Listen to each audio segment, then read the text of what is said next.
हाँ, आज के टॉपिक में अपन पढ़ रहे हैं मुगल काल। मुगल काल में साहित्य के संदर्भ में बात करेंगे अपन। इससे पहले अपन चर्चा कर चुके हैं मुगल काल में स्थापत्य कला का विकास, मुगल काल में संगीत कला का विकास। ये कुछ एक चर्चाएं अपन कर चुके हैं। साहित्य वाला टॉपिक है वो हर कॉम्पिटिटिव एग्जाम के हिसाब से काम का भी है और लगभग पेपरों में आ जाता है। तो मुगल काल में साहित्य के विकास की चर्चा करें उससे पहले दो चर्चाएं करता हूं मैं। साहित्य को पढ़ने से पहले आपको पढ़ना पड़ता है शिक्षा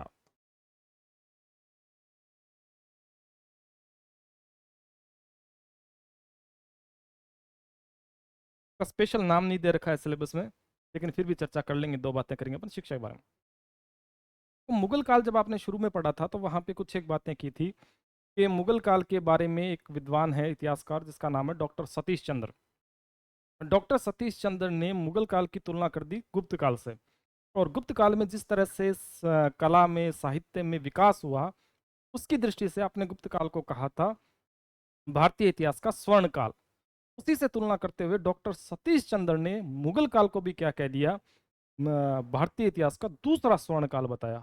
इसी दृष्टि से साहित्य कला इनकी दृष्टि में हुए विकास के संदर्भ में ही। तो सतीश चंद्र ने इसे क्या कहा, सतीश चंद्र, डॉक्टर सतीश चंद्र, सतीश चंद्र, डॉक्टर सतीश चंद्र ने कह दिया भारतीय इतिहास का दूसरा स्वर्ण काल, दूसरा स्वर्ण काल।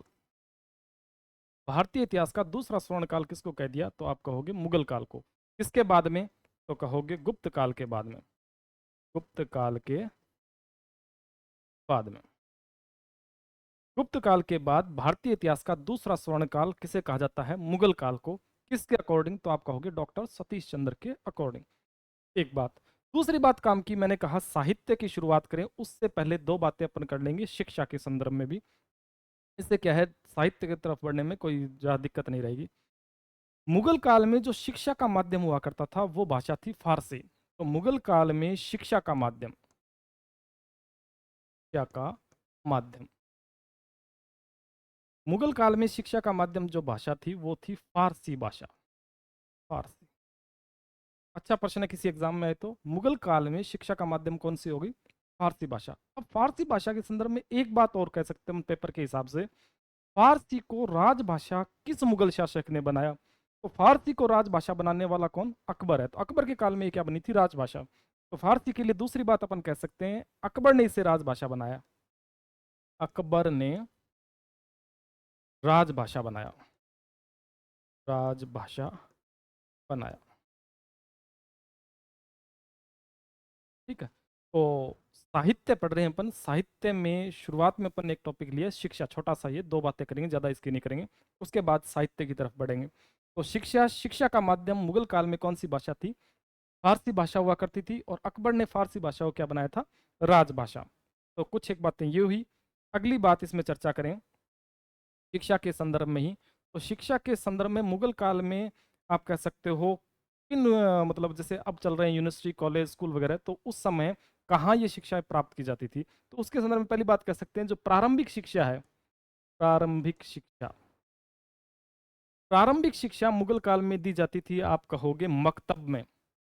प्रारंभिक शिक्षा मकतब, ये पहले फर्स्ट ग्रेड के फर्स्ट पेपर में था शिक्षा वाला, तो उसमें ये प्रश्न आया भी था। ठीक है, अब हटा दिया है, लेकिन फिर भी कोई पुराने पेपरों की तरफ चली जाए नज़र तो इसकी चर्चा कर लेते हैं। और जो उच्च शिक्षा है, उच्च शिक्षा, वो मुगल काल में दी जाती थी, आप कहोगे मदरसों में, मदरसा, मदरसों में ये उच्च शिक्षा दी जाती थी। और मुगल काल के कुछ एक फेमस मदरसे हैं, कुछ लोगों ने बनाए थे मदरसे। तो मदरसों में जैसे एक मदरसा आप कह दो अ, अबुल फजल ने बनवाया, अबुल फजल। एक मदरसा जैसे कह दो आप माहम अनंगा ने, माहम अनंगा, माहम अनंगा ने बनवाया दिल्ली में। अबुल फजल ने बनवाया फतेहपुर सिकरी में, फतेहपुर सिकरी में, फतेहपुर सिकरी में बनाया किसने, अबुल फजल ने। और फतेहपुर सिकरी में जो मदरसा बनाया फतेहपुर सिकरी में अबुल फजल ने, उसे आप कहते हो मदरसा ए फतेहपुर सिकरी। मदरसाए फतेह, मदरसाए सॉरी, मदरसाए अबुल फजल, मदरसाए अबुल फजल, अबुल फजल। ये किसने बनवा दिया? अबुल फजल ने। महामनंगा ने दिल्ली में मदरसा बनवाया है जिसे आप कहते हो मदरसाए बेगम, मदरसा ए बेगम। इसके अलावा मुगल काल की एक महिला और है जिसका नाम है जेबू निसा, जेबू निसा। और जेबू निसा को आप जानते हो किसकी पुत्री के रूप में? तो डॉटर ऑफ औरंगजेब, औरंगजेब। जेबू निसा डॉटर ऑफ औरंगजेब है। इसने भी मदरसा बनवाया है। इसने कहाँ बनवाया? तो आप कहोगे दिल्ली में। इसने मदरसा कहाँ बनवाया? दिल्ली में। तो मुगल काल में प्रारंभिक शिक्षा जो प्राप्त की जाती थी वो आप कह रहे हो कहाँ पे? मकतब में प्राप्त की जाती थी। और उच्च शिक्षा के लिए कहाँ जाना पड़ रहा है? तो आप कहते हो मदरसा। उच्च शिक्षा के लिए क्या है? मदरसा। कुछ एक मदरसे जैसे अबुल फजल ने फतेहपुर सिकरी में बना दिया, महामनंगा ने दिल्ली में बना दिया, और जेबू निसा ने भी कहाँ बनाया?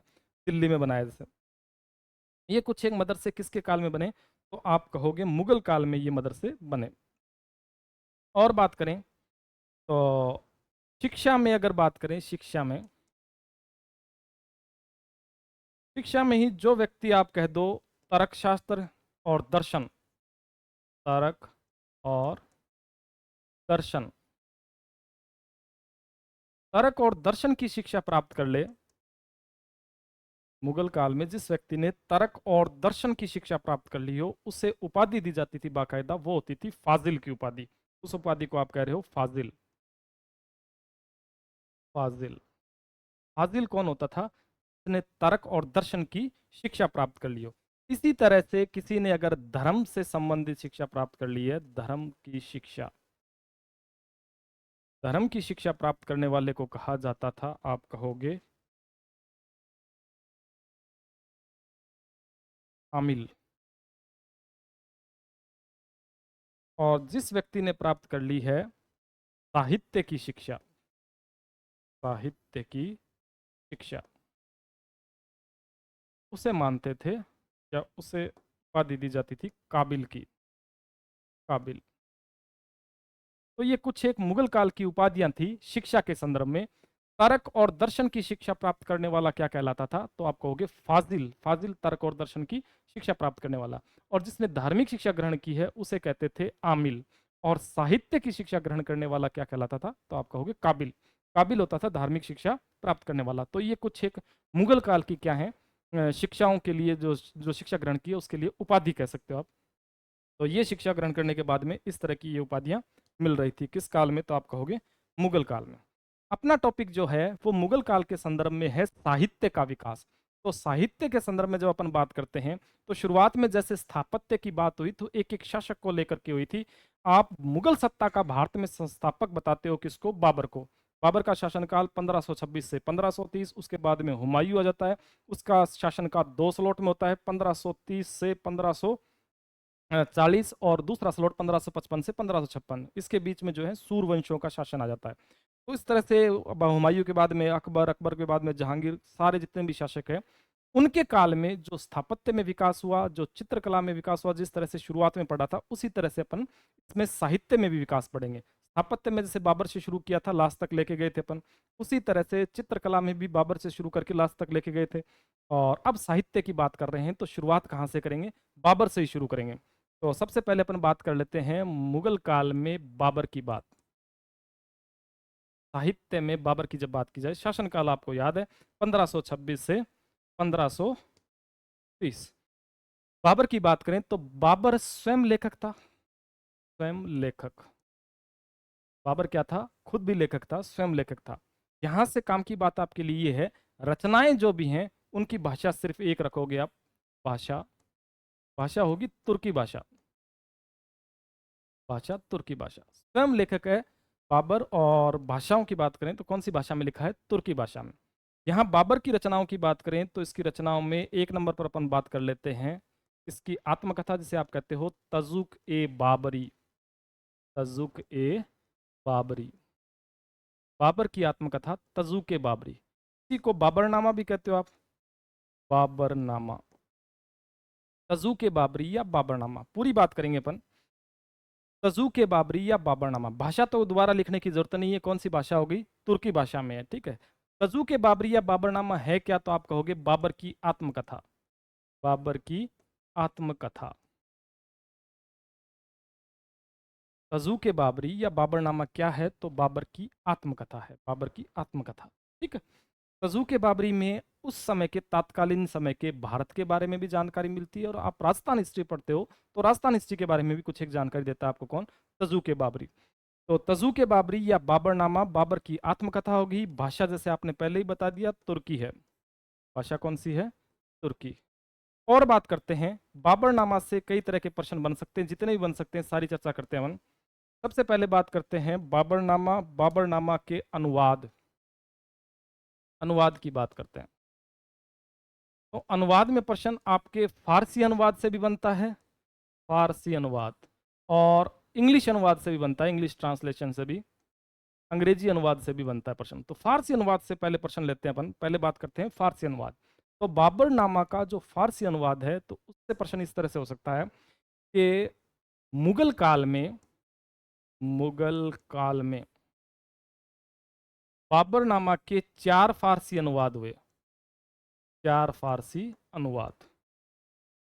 मुगल काल में बाबरनामा के कितने फारसी अनुवाद हुए, तो आप कहोगे 4 फारसी अनुवाद हैं। कौन कौन से हुए, कैसे हुए हैं, उसकी चर्चा करें। तो 4 फारसी अनुवादों में आप एक तो ये कहते हो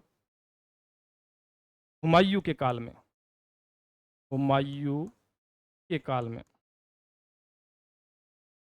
हुमायूं के काल में इसके 2 अनुवाद हुए हैं। दोनों अनुवाद करने वालों में एक तो है जोना खां, जोना खां, और दूसरा है पैबंदा खां, या पायंदा खां भी कहते हो आप इसे, पायंदा खां, पायंदा, ठीक है। तो ये 2 अनुवाद किसके काल के, तो आप कहोगे हुमायूं के समय, हुमायूं के समय 2 अनुवाद हुए फारसी में। तो वो करने वाले कौन हो गए, तो पाइंदा खां हो गया, और दूसरा कौन हो गया, जोना खां। तीसरी बात आती है अकबर के काल में, अकबर के काल में तीसरा अनुवाद कहते हो आप, करने वाला कौन, तो अब्दुर रहीम खाने खाना, अब्दुर रहीम खाने खाना, अब्दुल रहीम खाने खाना ने आप कहते हो इसका तीसरा फारसी अनुवाद किया, किसके समय, तो अकबर के समय। तो 4 अनुवादों की बात कर रहे हैं। मुगल काल में आप कह रहे हो तजू के बाबरी के कितने अनुवाद हुए फारसी, तो 4 फारसी अनुवाद हुए। मूलतः ये कौन सी भाषा में लिखी गई थी, तुर्की भाषा में। और मुगल काल में फारसी में कितने अनुवाद हो गए, 4। 4 में से 2 तो हुए किसके काल में, तो हुमायूं के काल में। हुमायूं के काल में करने वाले कौन कौन, तो जोना खां और पायंदा खां। अकबर के काल में तीसरा अनुवाद तो करने वाला कौन, अब्दुल रहीम खाने खाना, अब्दुल रहीम खाने खाना। इसके अलावा चौथा जो अनुवाद होता है वो होता है शाहजहां के काल में, शाहजहां के काल में। और शाहजहां के काल में चौथा अनुवाद हुआ है, वो किसने किया है, तो आप पहले ही पढ़ के आए हो जब आप पढ़ रहे थे, थोड़ी बहुत चर्चा कर रहे थे हुमायूं के काल की, सॉरी शाहजहां के काल की। तो शाहजहां के काल में अबू तालिब, ये श्रेष्ठ कवि था शाहजहां के काल का। तो अबू तालिब ने इसका क्या किया है, चौथा अनुवाद किया है। तो 4 फारसी अनुवाद हो जाते हैं किसके, तजू के बाबरी के। किस किस के काल में हुए और किसने किए, उनकी चर्चा सामने है सीधी सीधी। तो मुगल काल में 4 फारसी अनुवाद। नेक्स्ट अपन बात करें, ये सिर्फ फारसी अनुवादों की बात हुई। अब अगर बात करें अंग्रेजी अनुवाद की, तो इंग्लिश ट्रांसलेशन, अंग्रेजी अनुवाद, अंग्रेजी अनुवाद। तजू के बाबरी के अगर बात करें अंग्रेजी अनुवादों की, तो अंग्रेजी अनुवाद में प्रश्न ये बन सकता है, पहला तो ये कि इसका प्रथम अंग्रेजी अनुवाद किसने किया, प्रथम अंग्रेजी अनुवाद। प्रथम अंग्रेजी अनुवाद में आप नाम लेते हो, एक तो लिडन, लिडन, और दूसरा व्यक्ति इसके साथ था विलियम एरिस्किन, विलियम एरिस्किन। तो अगर बात की जाए तजुके बाबरी के इंग्लिश ट्रांसलेशन की, अंग्रेजी अनुवाद की, तो वो करने वाले पहला अंग्रेजी अनुवाद इसका किया था किसने, लिडन और विलियम एरिस्किन ने, लिडन और विलियम एरिस्किन ने, ठीक। अब इसमें से एक प्रश्न और निकलता है, वो ये है कि तजूके बाबरी का सबसे प्रमाणित अनुवाद किसने किया, और तजूके बाबरी का सीधे तुर्की भाषा से यानी मूल भाषा से इसका अंग्रेजी ट्रांसलेशन करने वाला कौन है। तो अगर ये बात की जाए तो आप कह सकते हैं तजूके बाबरी का प्रमाणिक अनुवाद प्लस आप इसमें कह सकते हो तुर्की भाषा से, तुर्की भाषा से सीधा अनुवाद, सीधा अनुवाद, अंग्रेजी अनुवाद, सीधा अंग्रेजी अनुवाद। ये करने के लिए आप कहते हो मैडम ए एस बेवरिज को, A S Beveridge, Shrimati A S Beveridge ने इसका क्या किया है, सबसे प्रमाणिक अनुवाद किया है या तुर्की भाषा से सीधा ट्रांसलेशन किया है इसमें इंग्लिश में। तो वो कौन होगी, मैडम एस बेवरिज। और प्रथम अंग्रेजी अनुवाद के लिए आपने कह दिया लिडन और विलियम एरिस्किन, लिडन और विलियम एरिस्किन। तो ये कुछ एक बातें हैं किसके बारे में, तो आप कहते हो तजूके बाबरी के बारे में। किसके बारे में होगी, तजूके बाबरी। ठीक, इतनी बातें करते हैं तजूके बाबरी से। और आगे बात करें, आगे चलें, बाबर की अन्य रचनाओं की बात करें तो बाबर की अन्य रचनाओं में सिर्फ एक पढ़ी आपने भी, वो आप कह रहे हो तजूके बाबरी।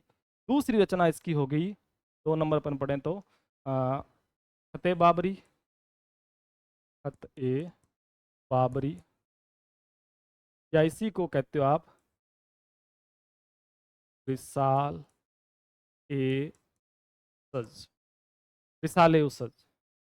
तीसरी रचना के रूप में आप कह दो इसकी मुबाइयान, मुबाइयान। और चौथी रचना के रूप में कह देते हैं दीवान, दीवान। तो खते बाबरी या रिसाले उसद जो है वो आप कह सकते हो बाबर का लेटर का या खतों का क्या है, संग्रह है। और मुबाइयान, मुबाइयान को 2 संदर्भ में आप याद रखते हो। पहली तो मुबाइयान के लिए कहते हो मुस्लिम कानूनों की पुस्तक, मुस्लिम कानूनों की पुस्तक, एक तो आप कह देते हो मुस्लिम कानूनों की पुस्तक के रूप में। दूसरा मुबाइयान के लिए रूप में यह भी आ जाता है कि बाबर द्वारा बनाई गई पद्य की शैली, पद्य की शैली। तो उस पद्य की शैली का नाम भी क्या है, मुबाइयान। तो बाबर द्वारा बनाई गई पद्य की शैली वो भी कौन सी, मुबाइयान। और मुबाइयान आप कहते हो मुस्लिम कानूनों की पुस्तक। दीवान जो है, दीवान ये है काव्य संग्रह, ये क्या है, काव्य संग्रह। तो ये रचनाएं जो हैं ये किससे संबंधित हो गई, तो आप कहोगे बाबर। बाबर की रचनाओं में आप कहते हो तुर्की भाषा, और तुर्की भाषा में 4 रचनाओं की चर्चा कर रहे हैं अपन। एक तजूके बाबरी, दूसरा कह दिया खते बाबरी या रिसाले उसज, तीसरा कह दिया आपने क्या, मुबाइयान, और चौथी होगी दीवान, दीवान जो इसका काव्य संग्रह। तो ये चारों किससे संबंधित होगी, बाबर से संबंधित। तो बाबर के काल से इतनी ही बातें साहित्य के संदर्भ में। और बात करें तो अगला बाबर के बाद में शासक आता है आपके कौन, हुमायूं। अगला शासक है हुमायूं। हुमायूं की अगर चर्चा की जाए तो हुमायूं के काल से राइटर की बात करें तो पहला राइटर इसमें काम का हो जाएगा आपके मिर्जा हैदर दोगलत, मिर्जा हैदर दोगलत। हुमायूं से पहले राइटर की बात करें तो कौन सा हो जाएगा, मिर्जा हैदर दोगलत। मिर्जा हैदर दोगलत की खास बात यह है, ये बाबर से भी संबंधित है और हुमायूं से भी संबंधित है, यानी इसने दोनों का काल देखा है, किसका, बाबर का और हुमायूं का। तो मिर्जा हैदर दोगलत की जो बुक है, रचना, किताब, ग्रंथ की बात करें तो वो है तारीख रशीदी, तारीख रशीदी, तारीख रशीदी। ये किसकी रचना होगी, तो आप कहोगे मिर्जा हैदर दोगलत की रचना कौन सी होगी, तारीख रशीदी। और ये जो किताब है ये दोनों के बारे में जानकारी देती है, बाबर प्लस हुमायूं, दोनों की जानकारी, दोनों की जानकारी। अभी जैसे मैं बताया कि दोनों से संबंधित था कौन, मिर्जा हैदर दोगलत, तो इसलिए दोनों के बारे में जानकारी कौन देती है, ये किताब देती है तारीख रशीदी। हुमायूं के समय का कहते हैं अगला राइटर अपने लिए काम का हो जाएगा खोंदा मीर, खोंदा मीर। अगला राइटर है अपने काम का कौन सा, खोंदा मीर। और खोंदा मीर का वास्तविक नाम क्या है, वास्तविक नाम इसका खोंदा मीर नहीं है, वास्तविक नाम इसका है गयासुद्दीन। वास्तविक नाम हो गया इसका गयासुद्दीन। गयासुद्दीन। खोंदा मीर का वास्तविक नाम क्या है? गयासुद्दीन है। तो दूसरा राइटर अपने लिए काम का जाता है कौन सा? खोंदा मीर। और खोंदा मीर का वास्तविक नाम क्या है? तो आप कहोगे गयासुद्दीन नाम था। जैसे आपने पढ़ा किसको? मिर्जा हैदर दोगलत की बात की, तो मिर्जा हैदर दोगलत के लिए आपने कहा कि ये दोनों के काल की जानकारी देता है। उसी तरह से आप अगर बात करो किसकी? खोंदा मीर की, तो खोंदा मीर भी बाबर और हुमायूं दोनों के काल की जानकारी कौन देता है आपको? खोंदा मीर। वास्तविक नाम इसका गयासुद्दीन। खोंदा मीर को हुमायूं ने उपाधि दी थी। हुमायूं। हुमायूं ने कौन सी उपाधि दी है? हुमायूं ने इसे उपाधि दी थी अमीर उल अखबार की उपाधि। अमीर उल अखबार। खोंदा मीर को हुमायूं द्वारा दी गई उपाधि का नाम क्या है? तो आप कहोगे अमीर उल अखबार की उपाधि दी है किसने? हुमायूं ने। किसको दी है? तो आप कहोगे खोंदा मीर को। ठीक है, एक बात तो ये काम की होगी कि हुमायूं ने उपाधि दी खोंदा मीर को, कौन सी? अमीर उल अखबार की।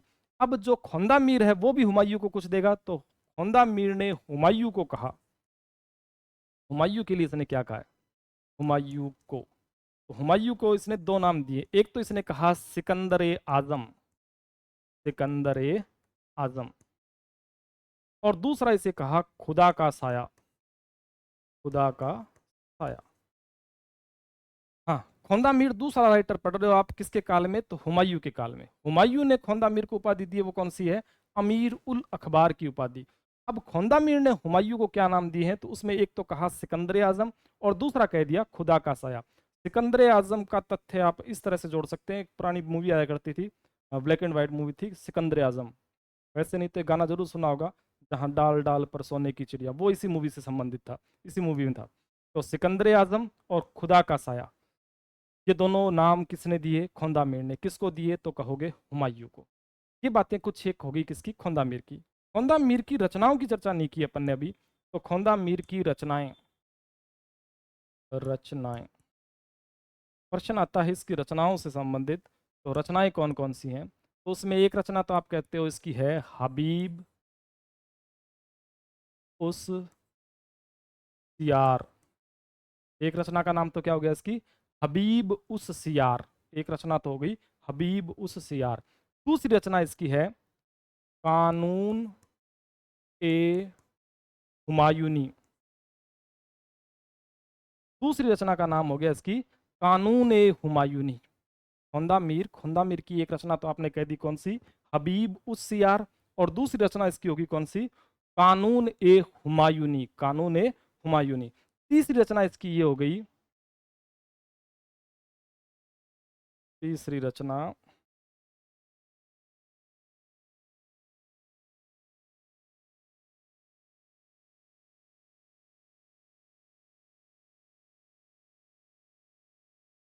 खुलासत उल अखबार, ये इसकी तीसरी रचना होगी। तो आप खोंदा मीर की तीन रचनाओं की चर्चा कर रहे हैं, हबीब उस सियार, दूसरी कानून हुमायूनी, और तीसरी खुलासत उल अखबार। ये रचनाएं किसकी हैं? तो आप कहोगे खोंदा मीर की। इन रचनाओं में खास बात के रूप में बात करें तो पहली और दूसरी हबीब उस सियार और कानून हुमायूनी जो है, ये दोनों जानकारी आपको जैसे मैंने पहले बताया था बाबर और हुमायूं दोनों के बारे में जानकारी दे रही है। ठीक है, खुलासत उल अखबार जो है वो जानकारी दे रही है अधिकतर किसके बारे में? हुमायूं के बारे में। यहाँ कानून हुमायूनी का दूसरा नाम भी मिल जाता है, हुमायूं नामा भी कह देते हो आप इसे। ठीक है, तो कानून हुमायूनी किसकी रचना होगी? खोंदा मीर की रचना है। तो खोंदा मीर के बारे में जो बातें थी उसकी चर्चा आपने ऐसे की, वास्तविक नाम गयासुद्दीन, हुमायूं ने इसे उपाधि दी है, उसे आप क्या कह रहे हो? अमीर उल अखबार। यहाँ इसकी उपाधि होगी अमीर उल अखबार, वहां इसकी एक रचना का नाम भी है खुलासत उल अखबार। हुमायूं को सिकंदर आजम और खुदा का साया किसने कहा? तो आप कहोगे खोंदा मीर ने। ये इसकी तीन रचनाएं होगी किसकी? खोंदा मीर की रचनाएं। और बात करें अपन और चर्चा, तो दो ही राइटर पढ़ते हैं किसके काल में? हुमायूं के काल में। बाबर पढ़ लिया, बाबर की रचनाओं की चर्चा की अपन ने, उसके बाद में किसकी बात की? हुमायूं की। तो हुमायूं से सिर्फ दो राइटर, एक कहा मिर्जा हैदर दोगलत और दूसरा कौन सा? खोंदा मीर। इसके बाद में तीसरा जो शासक है जिसका वेट सब कर रहे हैं वो है अकबर। वो कौन है? अकबर। पेपर में प्रश्न अधिकतर किससे आता है? तो आप कहोगे अकबर से। अकबर की अगर चर्चा की जाए, अकबर, तो अकबर के बारे में आप कह सकते हैं कई बातें समझने के लिए। अकबर के काल से संबंधित अगर सीधा प्रश्न स्वर्ण काल को लेकर आता है, जैसे फर्स्ट ग्रेड के फर्स्ट पेपर में गुप्त काल के संदर्भ में प्रश्न आया था स्वर्ण काल को लेकर के, तो स्वर्ण काल किसने कहा, किस कौन से काल को कहा, वैसे आया था। तो मुगल काल की बात की जाए तो वहाँ साहित्य, संगीत, इन सब की बात आती है, स्थापत्य की भी बात आती है। तो किसके संदर्भ में किसका काल ये है? चित्रकला के संदर्भ में आपने कह दिया था स्वर्ण काल किसका काल कहलाता है? जहांगीर का काल। और जब बात आती है स्थापत्य कला के स्वर्ण काल की बात, तो आपने कहा था किसका? शाहजहां का काल। उसी तरह से अगर अकबर के काल से संबंधित स्वर्ण काल की बात आए तो आप कहोगे साहित्य प्लस संगीत और प्लस शिक्षा। इसकी चर्चा शायद मैंने पहले भी की है। इन तीनों की दृष्टि से अकबर का काल क्या कहलाता है मुगल काल में? स्वर्ण काल। अकबर का समय क्या कहलाता है? स्वर्ण काल। अब साहित्य में चाहे हिंदी साहित्य हो चाहे संस्कृत साहित्य हो, इन दोनों की दृष्टि से अगर बात करें तो अकबर का समय क्या कहलाता है? स्वर्ण काल कहलाता है। तो साहित्य, संगीत और शिक्षा के क्षेत्र में या शिक्षा के संदर्भ में आप अकबर के काल को क्या कहते हो? स्वर्ण काल कहते हो। अकबर को आप वैसे भी जानते हो, अकबर पहला शासक है मुगलों में जिसने अनुवाद विभाग की स्थापना की थी। अनुवाद विभाग की स्थापना इसने अलग से एक डिपार्टमेंट बनाया था, जिसे आप कह रहे हो अनुवाद विभाग, जहाँ जितने भी पौराणिक ग्रंथ हैं या किताबें हैं, बुक्स हैं, जो भी लौकिक साहित्य, अलौकिक साहित्य जिससे भी हैं, उन सब का क्या हुआ था? ट्रांसलेशन हुआ था। हिंदी वाले हैं तो उनका हो गया, संस्कृत वाले हैं तो उनका ट्रांसलेशन हुआ, महाकाव्य, काव्य वगैरह जिनकी बात करते हो। तो अनुवाद विभाग की स्थापना करने वाला मुगल काल में कौन हो गया? अकबर। इसी तरह से अगर आप बात करते हो पीडब्ल्यूडी की, सार्वजनिक निर्माण विभाग की स्थापना, वो किसने की थी? वो प्रश्न आ जाता है, ठीक है। तो यहाँ अकबर की बात कर रहे हैं अपन, अनुवाद विभाग की स्थापना किसने की है? अकबर ने की है, ठीक।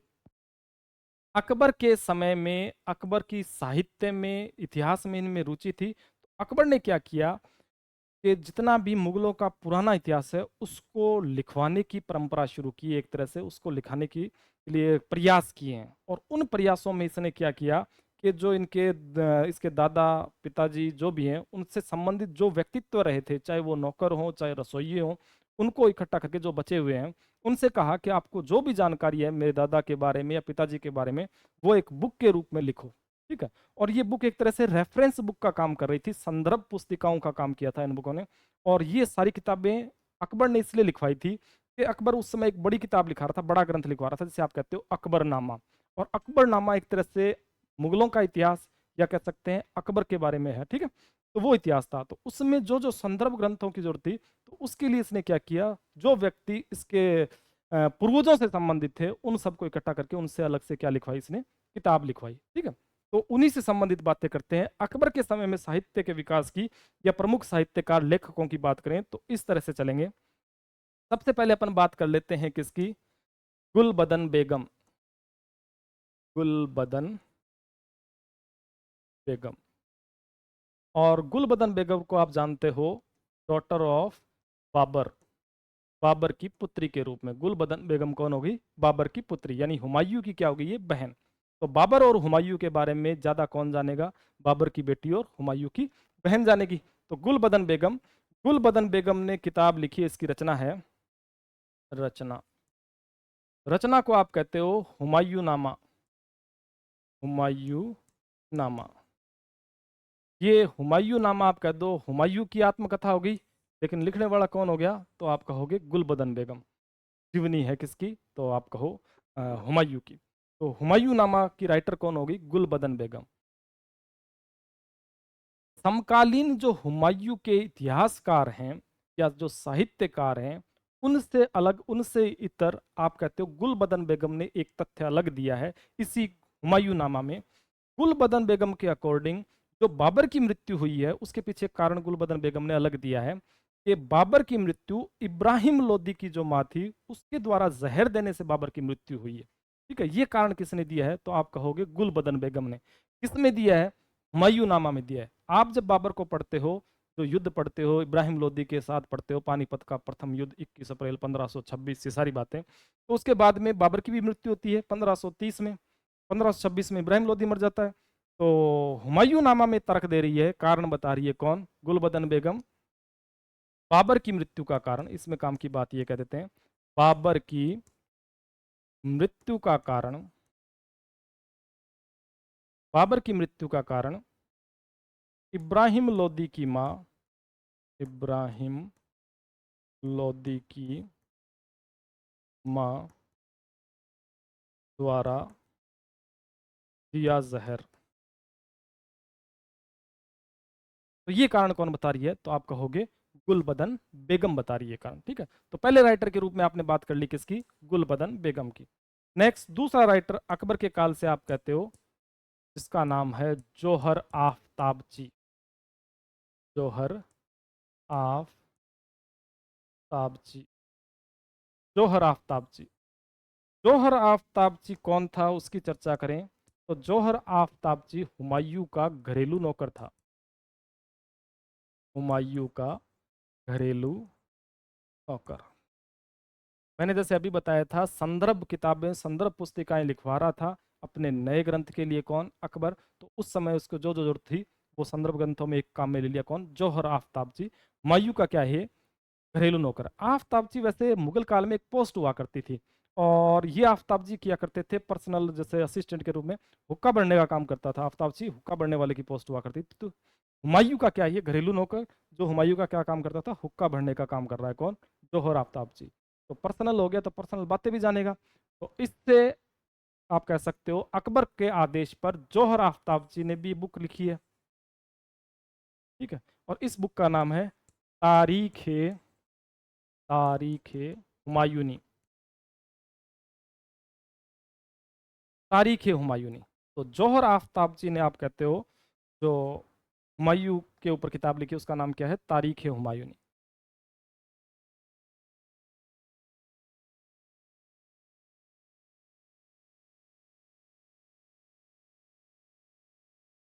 इसके बाद में अगली किताब की बात करें अपन, या अगले राइटर की बात करें, तीसरा राइटर अपन कर लेते हैं,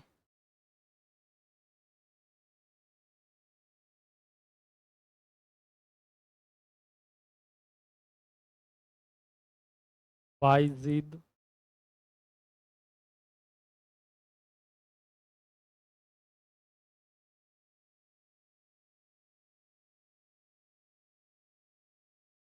बायजीद बयात। अगला राइटर हो गया बायजीद बयात। बायजीद बयात कौन था? तो आप कहोगे हुमायूं का रसोइया। हुमायूं का रसोइया।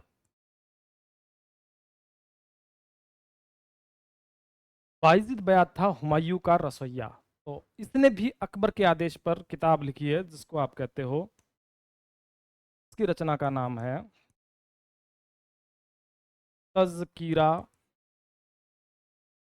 ए हुमायूं। तज़किरा ए हुमायूं, ये किसकी रचना हो गई? तो आप कहोगे बायजीद बयात की। बायजीद बयात रसोइया था हुमायूं का, और इसने भी अकबर के आदेश पर क्या लिखा है? कौन सी रचना लिखी है? तज़किरा ए हुमायूं लिखी है। तज़किरा ए हुमायूं में आप कह सकते हो हुमायूं के बारे में बातें हैं, और साथ में अकबर के बारे में भी जानकारियां हैं। किसमें? तज़किरा ए हुमायूं में। तज़किरा वैसे मुगल काल में एक शब्दावली के रूप में आप पढ़ते हो, तो वहां तज़किरा का मतलब होता है वीर गाथाएं। युद्ध क्षेत्र में जब आप देखते हो तो वहां पर पुरानी वीर गाथाएं गाते थे मुगलों की सेना में, जिससे सेना में क्या बढ़े? जोश वगैरह बढ़े। वो तज़किरा शब्द वो हो गया। ठीक है, यहाँ इसकी किताब का नाम है तज़किरा ए हुमायूं। और तज़किरा ए हुमायूं किसकी रचना हो गई? बायजीद बयात की। बायजीद बयात की। तो ये तीसरा राइटर हो गया। कौन? बायजीद बयात।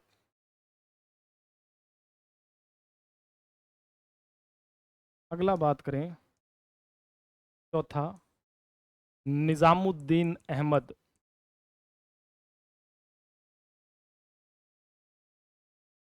अहमद। और पांचवा कर लेते हैं, आरिफ कंधारी। निजामुद्दीन अहमद और आरिफ कंधारी। निजामुद्दीन अहमद की जो रचना है उसका नाम है तबकात ए अकबरी। तबकात ए अकबरी ये किसकी रचना होगी? तो आप कहोगे निजामुद्दीन अहमद। निजामुद्दीन अहमद की रचना का नाम क्या हो गया? तबकात ए अकबरी। इधर आरिफ कंधारी की बात करें, आरिफ कंधारी, तो इसकी रचना है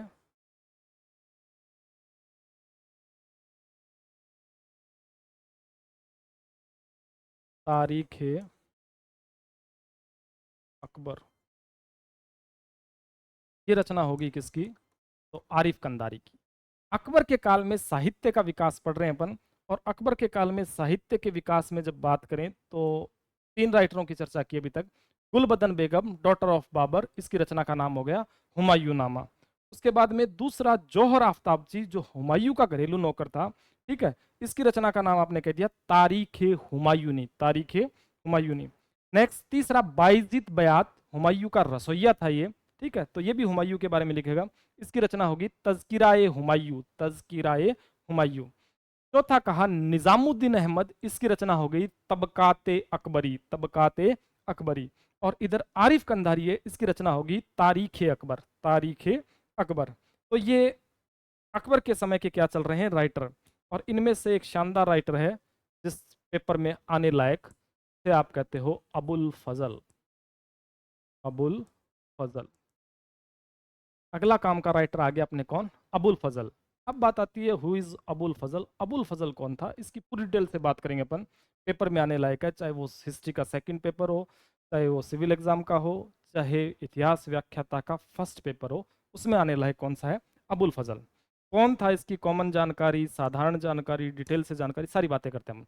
अबुल फजल, अबुल फजल की बात करें तो इसका जन्म हुआ था सन 1551 में। जन्म कब हुआ? सन 1551 में। कहाँ हुआ? तो कहोगे आगरा में। जन्म स्थान कहाँ था इसका? आगरा। अबुल फजल 1551 में जन्म होता है। कहाँ होता है? तो कहेंगे तो आगरा में। ठीक। अबुल फजल के पिता हैं पिता, और पिता का नाम है शेख मुबारक, शेख मुबारक। अबुल फजल के पिता का नाम हो गया शेख मुबारक। शेख मुबारक कहाँ का? तो कहोगे नागौर का। शेख मुबारक कहाँ का था? नागौर का, नागौर का था शेख। शेख मुबारक, फैजी, अबुल फजल, ये सारे किसके दरबार में हैं? ये अकबर के दरबार के ही विद्वान हैं। तो शेख मुबारक कहाँ का? नागौर का। तो इसका संबंध, ये भी अबुल फजल भी कहाँ का हो गया? नागौर का। नागौर राजस्थान, राजस्थान का है। अपना ही आदमी है कौन? शेख मुबारक भी और अबुल फजल भी। इस शेख मुबारक की दो संतानें हैं, दो पुत्र, योग्य पुत्र दो। दो योग्य पुत्रों की बात करें तो एक तो आप पढ़ रहे हो जिसे कह रहे हो अबुल फजल, और दूसरा भी आप पढ़ोगे जिसका नाम है फैजी। जो कौन है? फैजी। फैजी को आप जानते हो अकबर के राजकवि के रूप में। अकबर का राजकवि कौन था? फैजी था, ठीक है। अबुल फजल को भी आप पढ़ रहे हो, तो अबुल फजल की चर्चा चल रही है, वहां पे पिता हो गया इसका कौन? शेख मुबारक, और ये फैजी इसका क्या हो गया? भाई। फैजी,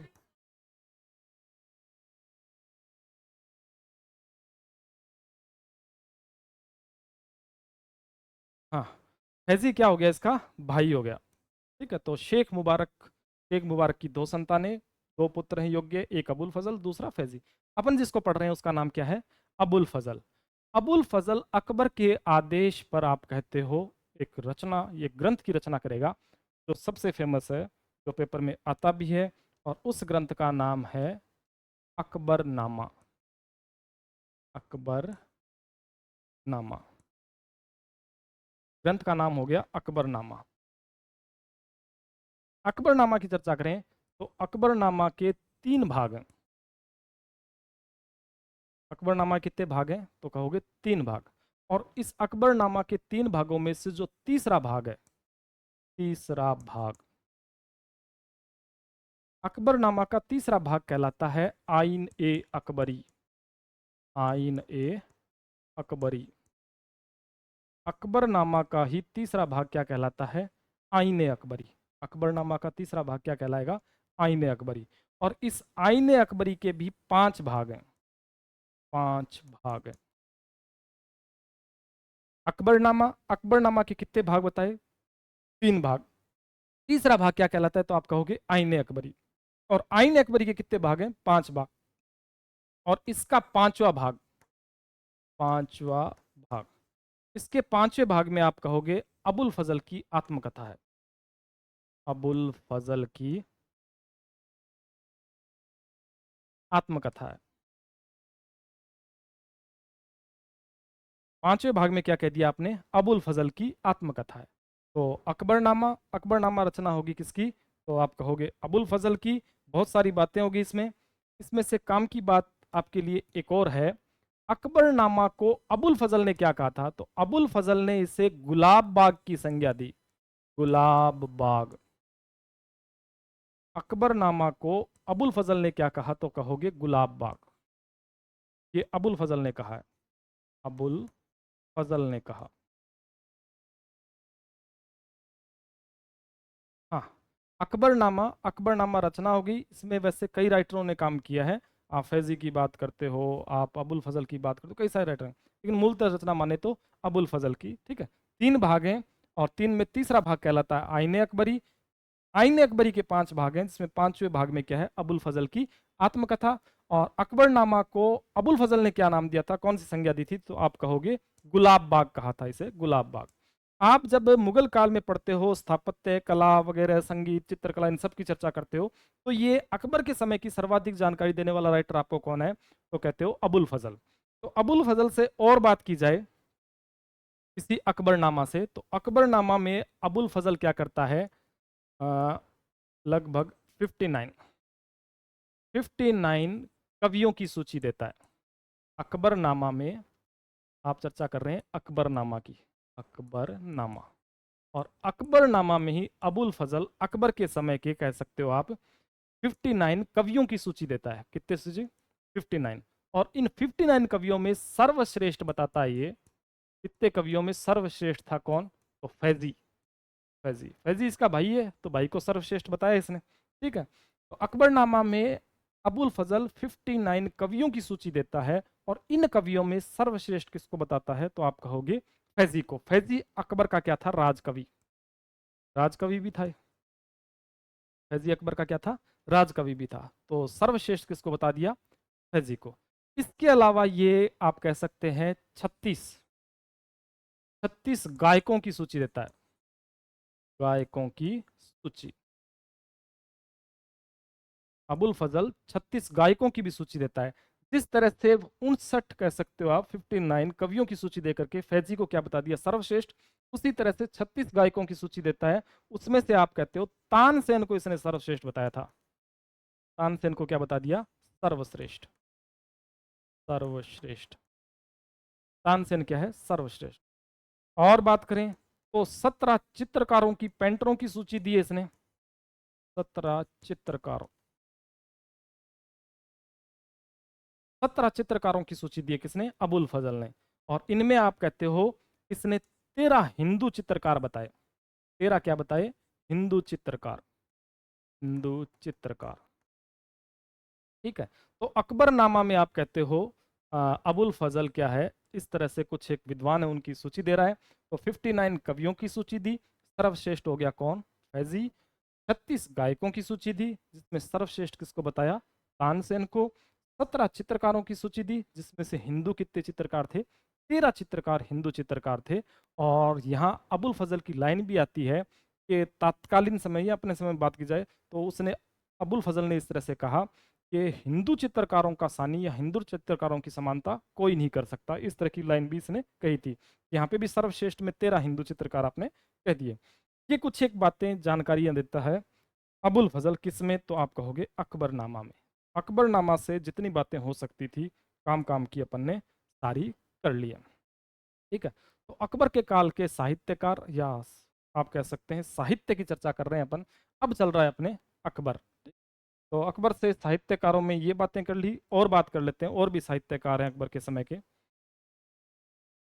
सातवां है अपने लिए, कह दो, बदायूनी।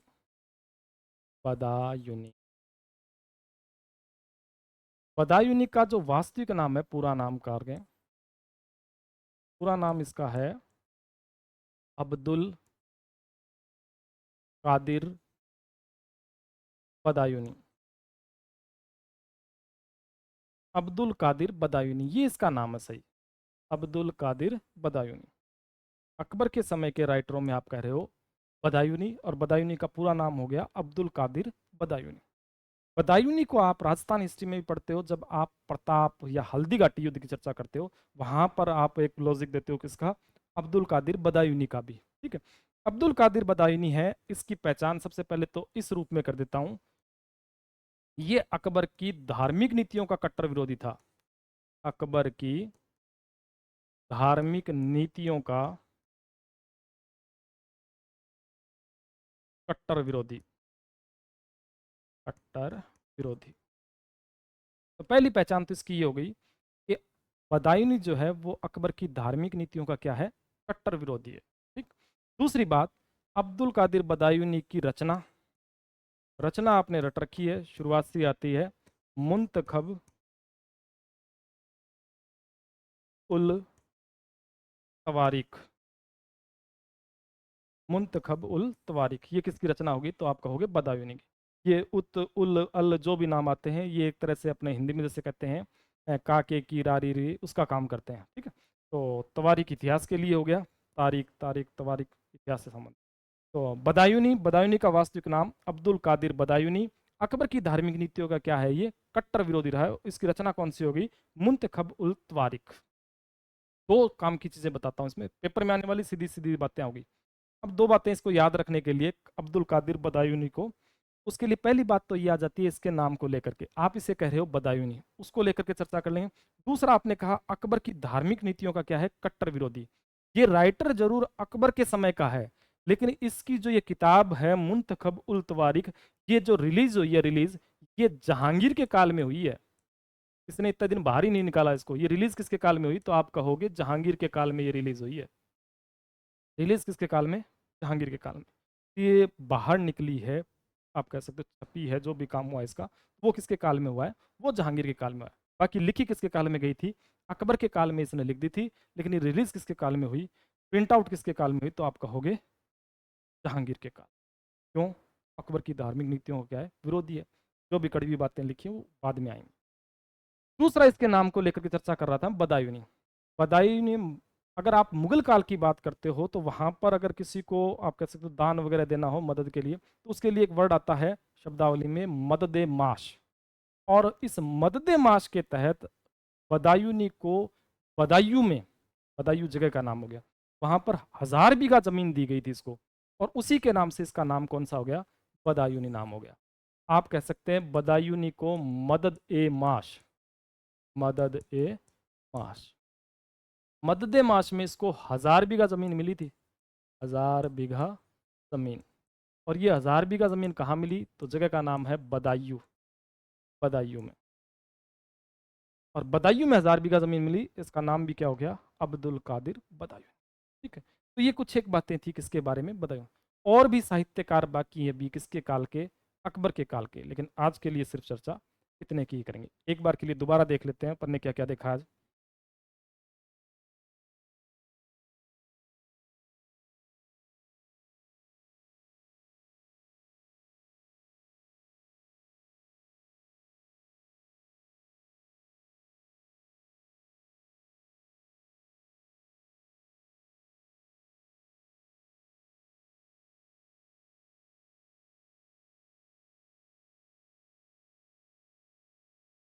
सारी बातें देख, मुगल काल में साहित्य पढ़ रहे हैं अपन, और मुगल काल में साहित्य में शुरुआती जो चर्चा की है वो यहाँ से की थी। डॉक्टर सतीश चंद्र जो है वो कला साहित्य संगीत आदि के विकास की तुलना इसकी करता है गुप्त काल से, और गुप्त काल से तुलना करते हुए मुगल काल को कहता है ये भारतीय इतिहास का दूसरा स्वर्ण काल। तो भारतीय इतिहास का दूसरा स्वर्ण काल कहने वाला कौन हो गया, डॉक्टर सतीश चंद्र। साहित्य में जाने से पहले अपन ने दो बातें की है, किसकी, शिक्षा की। तो शिक्षा में आपने कहा मुगल काल में शिक्षा का जो माध्यम था वो कौन सा था, फारसी भाषा थी, और अकबर ने इस फारसी को क्या बनाया था, राजभाषा। मुगल काल में जो प्रारंभिक शिक्षा ग्रहण की जाती थी वो की जाती थी किसमें, मकतब में, और उच्च शिक्षा के लिए होते थे मदरसे। और कुछ एक ने मदरसे भी बनाए हैं, जैसे अबुल फजल ने बना दिया, महामनंगा ने बना दिया, जैबुनिसा ने बना दिया। ठीक है, ये मदरसे बने। शिक्षा में बात करें अगर, तर्क और दर्शन की शिक्षा जो हासिल कर लेता था उसे उपाधि दी जाती थी फाजिल की उपाधि। तो ये उपाधि है फाजिल की उपाधि। और जो धर्म की शिक्षा ग्रहण कर लेता था उसे आमिल की उपाधि, साहित्य की शिक्षा ग्रहण करने वाले को क्या कहा जाता था, काबिल की उपाधि मिलती थी। बाबर से आप साहित्य की शुरुआत करते हो तो बाबर स्वयं क्या था, स्वयं लेखक था। भाषा कौन सी में लिखा, तो आप कहोगे तुर्की भाषा में। तुर्की भाषा में इसकी पहली रचना पढ़ रहे हो आप, कौन सी, तजु के बाबरी या बाबरनामा। क्या है, बाबर की आत्मकथा है। कौन सी भाषा में है, तो तुर्की भाषा में। अनुवाद की बात करें तो फारसी में इसके मुगल काल में कितने अनुवाद हुए, 4 अनुवाद हुए। 2 अनुवाद आप कहते हो हुमायूं के काल में, करने वाले कौन, रोना खां और पैंदा खां या पायंदा खां। अकबर के समय इसका अनुवाद किया अब्दुल रहीम खाने खाना ने, और शाहजहां के काल में आप कहते हो अबू तालिब ने। अंग्रेजी अनुवाद पहला की बात करें तो पहला अंग्रेजी अनुवाद किया किसने, लिडन और विलियम एरिस्किन ने, लिडन और विलियम एरिस्किन ने। और प्रमाणिक अनुवाद की बात करें तो तुर्की भाषा से सीधा अंग्रेजी में अनुवाद किया है, वो करने वाली मैडम एएस बेवरिज। दूसरी रचना इसकी आप पढ़ रहे हो खते बाबरी या रिसाले उसज। तीसरी है मुबाय्यान, मुस्लिम कानूनों की पुस्तक या बाबर द्वारा चलाई गई पद्य शैली। दीवान क्या है, बाबर का काव्य संग्रह। हुमायूं अगला था, तो उसमें राइटर पढ़ा आपने मिर्जा हैदर दोगलत, रचना थी इसकी तारीख रशीदी, तारीख रशीदी। दूसरा राइटर खोंदा मीर, जिसका वास्तविक नाम क्या है, गयासुद्दीन, और हुमायूं ने इसे उपाधि दी है अमीर उल अखबार की। और हुमायूं को इसने कहा था सिकंदर आजम और खुदा का साया। नेक्स्ट इसकी खोंदा मीर की रचनाएं हैं हबीब उस सियार, कानून हुमायूनी और खुलासत उल अखबार। ये किसकी रचनाएं होगी, तो आप कहोगे खोंदा मीर की। नेक्स्ट अकबर का समय, तो अकबर के समय को आप इस रूप में भी जानते हो, साहित्य, संगीत और शिक्षा तीनों की दृष्टि से इसका काल क्या है, तो आप कहते हो स्वर्ण काल। मुगल में स्वर्ण काल, मुगल काल में स्वर्ण काल कह देते हो। तो अकबर ने किसकी स्थापना की, अनुवाद विभाग की, जिसकी आगे चर्चा करेंगे अपन भी। और इसके समय के जो राइटर है उसमें गुलबदन बेगम, डॉटर ऑफ बाबर। रचना की बात करें तो हुमायूं नामा, और हुमायूं नामा में ये बाबर की मृत्यु का कारण दिया। दूसरा राइटर आप कहते हो जोहर आफ्ताबची, हुमायूं का घरेलू नौकर था, और इसकी रचना का नाम है तारीख हुमायूनी। तीसरा बायजीद बयाद, हुमायूं का रसोइया, इसकी रचना का नाम है तज़किरा ए हुमायूं, तज़किरा ए हुमायूं ओ अकबर भी कहते हो आप इसे, तज़किरा ए हुमायूं ओ अकबर। निजामुद्दीन अहमद, इसकी रचना है तबकाते अकबरी, तबकाते अकबरी। आरिफ कंधारी की रचना हो गई तारीख अकबर। अबुल फजल की पूरी बात की आपने, जन्म 1551 में, कहाँ, तो आगरा में। पिता का नाम शेख मुबारक, वो कहाँ का, तो नागौर का। भाई है इसका फैजी, फैजी अकबर का राजकवि। इसकी रचना है अकबरनामा। अकबरनामा के कितने भाग हैं, तो कहते हो 3 भाग। तीसरा भाग क्या कहलाता है, आईने अकबरी। 5 भाग आईने अकबरी के, 5वें भाग में क्या है, अबुल फजल की आत्मकथा। अकबरनामा को गुलाब बाग की संज्ञा किसने दी, तो अबुल फजल ने इसे गुलाब बाग कहा। अकबरनामा में ही उल्लेख किया है किसने, अबुल फजल ने। ये चर्चा अपन ने इनके साथ साथ कर ली थी पहले। तो 59 कवियों की सूची दी है, जिसमें सर्वश्रेष्ठ फैजी को बताया। 36 गायकों की सूची दी है, जिसमें सर्वश्रेष्ठ तानसेन को बताया। और 17 चित्रकारों की सूची दी है। नेक्स्ट अपने राइटर था बदायूनी। बदायूनी वास्तविक नाम, पूरा नाम कहते हो आप अब्दुल कादिर बदायूनी, ठीक है। और बदायूं शब्द कहां से आया उसकी चर्चा कर ली। अकबर की धार्मिक नीतियों का क्या है, ये कट्टर विरोधी था। रचना कौन सी, मुंतखब उल तवारिक। मुंतखब उल तवारिक की बात आप, मैंने कहा जैसे राजस्थान के संदर्भ में भी करते हो। और ये रिलीज किसके समय हुई थी, तो आप कहते हो जहांगीर के समय। तो